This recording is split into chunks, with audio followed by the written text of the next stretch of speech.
La journée de l'artisan minier.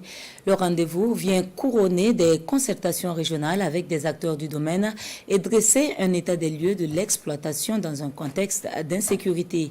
Les participants ont 48 heures pour mener la réflexion et proposer des solutions pour une exploitation plus sécurisée. Alidou Badini et Pascal Kané. Plus de 3 millions de Burkinabés vivent des revenus de l'exploitation artisanale de l'or. C'est d'ailleurs l'une des principales sources de revenus dans les milieux ruraux. Cette première édition de la journée de l'artisan minier, qui intervient après les concertations régionales, veut trouver les moyens de préserver cette ressource tout en garantissant la sécurité pour tous. Pour les artisans miniers, ces journées à eux dédiées constituent un motif de satisfaction, car elles consacrent la reconnaissance de leur métier.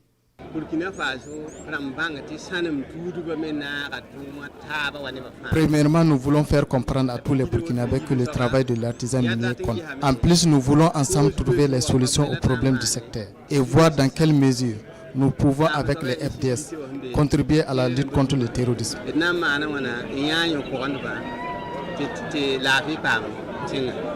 Les attaques répétées contre les sites d'orpaillage et souvent même leur prise de contrôle par les groupes armés démontrent que les sites d'orpaillage constituent un enjeu majeur dans le contexte de la lutte contre le terrorisme. Le ministère en charge des mines a donc entrepris de parler avec les principaux concernés. De nous parler dans un premier temps pour se comprendre et surtout ensemble réorganiser notre sous-secteur qui contribue effectivement à l'économie nationale. C'est l'insuffisance d'organisation dans le sous-secteur qui fait que il y a, pour dire terre à terre, il y a un peu de pagaille. Et quand il y a la pagaille, tout le monde cherche à en profiter, y compris des individus très mal intentionnés. Au cours de ces journées, les participants, pour l'essentiel des artisans miniers, vont faire l'état des lieux de l'exploitation artisanale de l'or et la situation sécuritaire sur les sites. Ils proposeront aussi des réformes nécessaires et des solutions pour éviter que les sites d'orpaillage ne servent de refuge et de source de financement pour les groupes armés terroristes. Jean-Alphonse Somé, ministre des Mines et des Carrières, bonsoir une fois de plus. Oui, bonsoir. Est-ce que d'ores et déjà vous pouvez nous situer sur le besoin d'organisation d'une telle activité, puisque c'est une première? Ok, c'est tellement évident, parce que lorsque nous avons été appelés au gouvernement, nous avons reçu comme lettre de mission la réorganisation du sous-secteur de l'artisanat minier. Et dans mon premier discours à l'installation, je n'aime pas cacher mes intentions, je l'ai annoncé. Et effectivement, depuis ces temps-là, nous réfléchissons à comment mettre en œuvre donc, cette intention, cette directive que nous avons reçue des plus hautes autorités. D'accord. Alors, pour le thème de cette première édition, vous avez en tout cas touché du doigt une réalité, une actualité. Il s'agit du contexte sécuritaire. Comment est-ce que vous pensez justement pouvoir sécuriser ces sites artisanaux avec peut-être un programme propre, ou bien vous allez vous adosser à une stratégie nationale qui pourrait être élaborée dans un objectif de sécurisation globale? Je pense que c'est l'ensemble du Burkina qui est aujourd'hui l'objet d'attaque de la part donc, des forces invisibles pour le moment. Et de plus en plus, en fait, depuis 2016, donc, nous vivons cette crise-là sécuritaire au niveau du Burkina. Et de plus en plus, nous nous rendons compte que les cibles minières sont privilégiées pour ces bandits armés qui nous fatiguent, qui nous assaillent sur l'ensemble du territoire national. Donc, à travers les sites d'orpaillage, on retrouve donc des actions d'insécurité. À travers les mines industrielles également, nous avons quelques actions qui paralysent de plus en plus l'activité minière industrielle.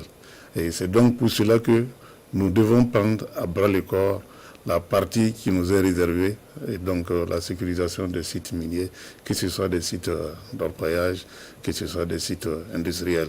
Mais tout ceci doit se faire dans un contexte de sécurisation globale du secteur et de l'ensemble du pays. Nous avons eu des discussions avec les experts en matière de sécurité et nous pensons jouer notre part selon la responsabilité qui nous a été confiée.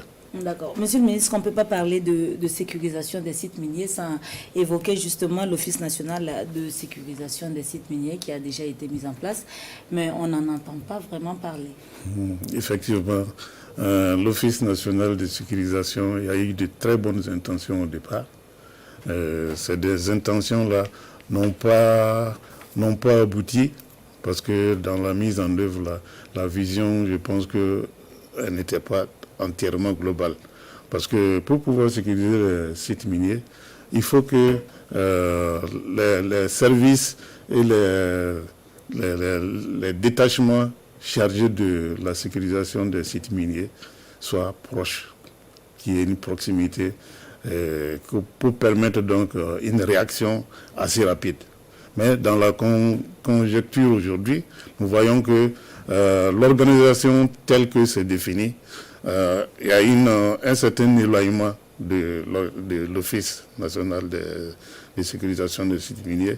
Et cela fait que, bon, lorsqu'il y a un besoin urgent de sécurisation, pour mettre en œuvre et mettre en branle donc, les outils, donc, ça met suffisamment de temps. La machine est assez lourde, il n'y a pas assez de célérité. Mais est-ce que ce n'est pas le lieu justement de travailler à rendre plus opérationnel l'ONACIM? Oui, c'est même ça que tous les participants présents à cette journée-là ont un peu décrié. Et nous allons ensemble mener la réflexion, approfondir donc toute cette réflexion-là pour recentrer la vision de l'ONACIM qui est créé, ça fait bientôt 10 ans. Et quand on regarde son apport sur le terrain, là, c'est assez limité. Donc, il y a un besoin donc, de réforme au niveau de cet instrument-là pour les besoins de la sécurisation des sites et artisanaux et des mines industrielles. D'accord. Alors, il y a aussi la question de la fermeture des sites artisanaux. Chaque année, le gouvernement est à couteau tiré avec les orpailleurs et c'est généralement la période de l'hivernage qui pose problème avec les décisions de fermeture de sites auxquelles les orpailleurs n'adhèrent pas. Est-ce que finalement, comment est-ce que le gouvernement compte en tout cas agir pour faire respecter ces décisions? C'est un des objectifs de cette journée de l'artisanat minier. Nous avons échangé d'abord dans les cadres régionaux de concertation.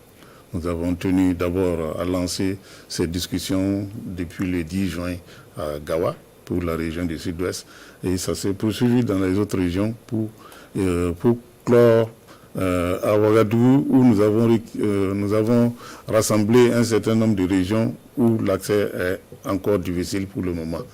Donc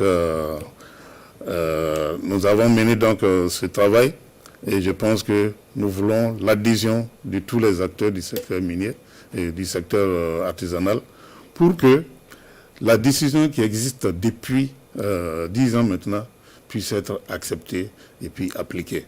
Donc, à la fin donc, de ces journées-là, qui s'achèvent donc demain, vendredi soir, nous avons la cérémonie officielle de fermeture donc, des sites d'orpaillage qui sera ensemble avec les orpailleurs. Nous irons donc manifester cette envie de fermer les sites d'orpaillage de façon sereine cette année 2022.